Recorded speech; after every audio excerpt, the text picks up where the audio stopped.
এগুলা কি বলেন তো? হ্যাঁ, লেবুর আচার। এটা দেখলে কারোরই লোভ সামলানো সম্ভব না। আসসালামু আলাইকুম। কেমন আছেন সবাই? আজকে আমি আমাদের গাছ থেকে এক ঝুড়ি লেবু ছিঁড়ে নিয়ে আসছি। এগুলো দিয়ে একটা আচার বানানোর জন্য। প্রথমে আমি লেবুগুলোকে কেটে ছুলে নিব। প্রথমে ছুরি দিয়ে ছুলতে গেছিলাম কিন্তু দেখি যে এটা দিয়ে ছুলতে আমার অনেক কষ্ট হচ্ছে। তারপরে আমি একটা পিলার দিয়ে লেবুর খোসাগুলোকে ভালো করে ছুলে নিব।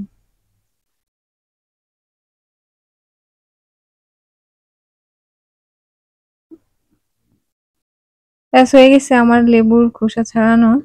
এবার এটাকে আমি গোল গোল করে কেটে নিব।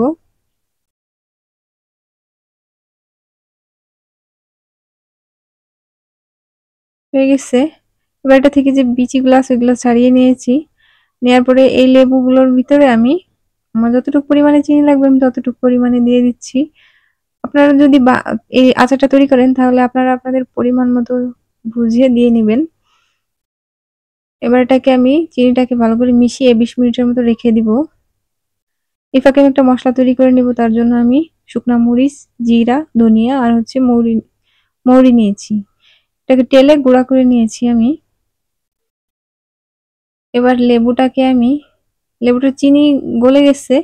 এবার এই লেবুটাকে আমি একটা কড়াইয়ের ভিতরে দিয়ে দিব। চুলা অন করে দিয়েছি। এটাকে আমি মিডিয়াম হিটে বেশ অনেকক্ষণ রান্না করব। এই আচারটার রেসিপি আমি কোথাও দেখি নাই, এটা আমি সম্পূর্ণ নিজের থেকেই বানাইতেছি। এর ভিতরে আমি লবণ দিয়ে দিলাম আর হচ্ছে বিট লবণ দিয়ে দিলাম। এটা রেজাল্ট যে কেমন হবে এখনো আমি বলতে পারতেছি না, কারণ আমি এরকম আচার আগে কখনো বানাই নাই। আচার অবশ্য আমি খুব পছন্দ করি। আমি না, অনেকেই না, সবাই আচার অনেক পছন্দ করে।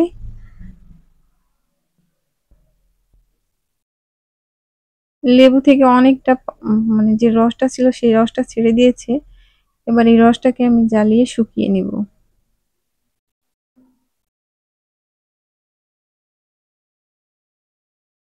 ব্যাস হয়ে আসতেছে। এবার এর ভিতরে আমি যে মশলাটা গুঁড়া করে রেখেছিলাম সেই মশলাটা দিয়ে দিব।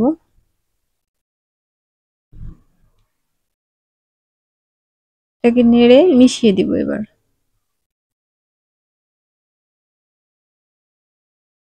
ব্যাস হয়ে আসতেছে আমার আচার। এবার এটাকে আমি নামিয়ে নিব।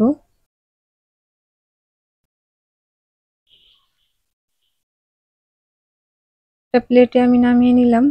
লেবুর আচারটা যে এত মজার ছিল, কিন্তু একটা সমস্যা হচ্ছে কি, আমি এক প্লেট খেয়ে ফেলছিলাম, কিন্তু শেষে যে একটু মুখের মধ্যে তিতা ভাব হয়েছিল, যেটা সারতে অনেক সময় লাগছিল আমার। এবার একটা টেস্ট করে দেখা যাক। প্রথমে নিতে গেছি, এত গরম যে আমি নিতেই পারি নাই। হাত দিয়ে নিতে গেছিলাম। দেখেন কতটা লোভনীয় হয়েছে। একটু ঠান্ডা হওয়ার পরে আমি এবার এটাকে আবার একটু ট্রাই করে দেখি যে কেমন হয়েছে।